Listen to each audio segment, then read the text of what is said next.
Wabaddewo olutalo lw'ebigambo amyuka RDC w'e Kasangati Lubega n'abasirikale ba poliisi bwagenze ekiteetika okutaasa Ba Mulekwa ababadde bawambiddwa bakifeesi ne bawannyondo ba kkooti nga babafulumiza ebintu n'ekigendererwa eky'okubagoba ku ttaka nga bagamba nti tebasasula za bupangisa. Bibaddewo mu kiro ekikeeseza olwaleero bawannyondo ba kkooti okuva mu Vincent Kansime Associates nga bakola ku lwa Martin Rubagumya agamba nti ennannyini ttaka lino eritudde ku bbulooka 197 plot 195 ekiteetika mu Wakiso era obwedda byonna babikola bakuumi bwa poliisi. Ba Mulekwa Abagobaganyizibwa ba Captain Charles Ssemanda nga yafiira mu lutalo lwa Konye ekitugum mu 1997 nga bagamba nti balina ebiwandiiko byonna ebiraga obwannannyini bw'ettaka lino naye nga kati beebuuza engeri omuntu gy'ajja n'agamba nti badde tebasasula za bupangisa okusinziira ku court order baweereddwa nga bali mu maka kitaabwe mwe yabaleka. How do you split tenant and stay in your house for 3 years without payment? They have their names on there. Yes. And it's in their mother's name. Yes. RDC bw'atuuse asanze ekifo kikuumibwa bammundu bw'atyo n'alagira bakwatibwe naye baagambye basose kumuyisa mu maaso okutuusa lwakandudde ku ddoboozi. DPC with the RDC should tell us all about this. Our government that's saying that we should do this. Yesterday, security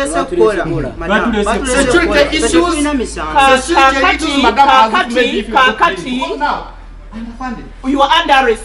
Basangiddwa nga balina amasasi naye nga tebali mu kyambalo kya poliisi ekimutabudde bw'atyo n'alagira bakwatibwe batwalibwe ku poliisi e Kasangati. Nakubuuzizza dda amasasi ogafunye otya? He's my security guard. He's in uniform. I'm the one who gave it to him. Where is the OC? We need to take these people.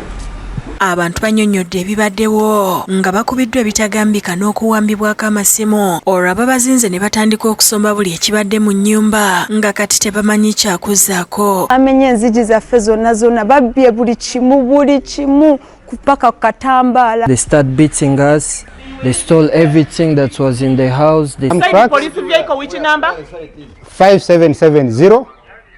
They came here and they allowed some people to jump in to the premises, break everything. Kayima Yusufu nga ye mukuza w'abaana bano ategeeza nti balina ebyapa by'ettaka awali ennyumba eno era nti muganda we abaana we yabazaalira n'asaba banene mu magye okuvaayo babayambe. Yafa tugenda mu likodi ebbombo ne batuwa ssente mama abaana bo n'agulawo nateekako n'ezize nendaga ntuzirina zirenyitwa azijja mu bank. RDC Lubega agambye nti bw'akubidde DPC esimu amutegeezezza nga bw'atamanyi kigenda mu maaso kyokka nga abawambye ebintu bamulumiriza okubawa obukuumi. Nga bakanyama bali wano batugamba RPC ne DPC bebalagidde bakole eviction eno. Ono ayisiza ekiragiro nti teri kuddamu kuteekesa kiragiro kya kkooti mu nkola nga tategeezeddwa era alagidde abakwate okuddiza abantu bano ebyabwe byonna bye babawambyeko. Samuel Tebuuseeke yakusakidde eggulire lino ku Bukedde TV. Let us deal with the matter.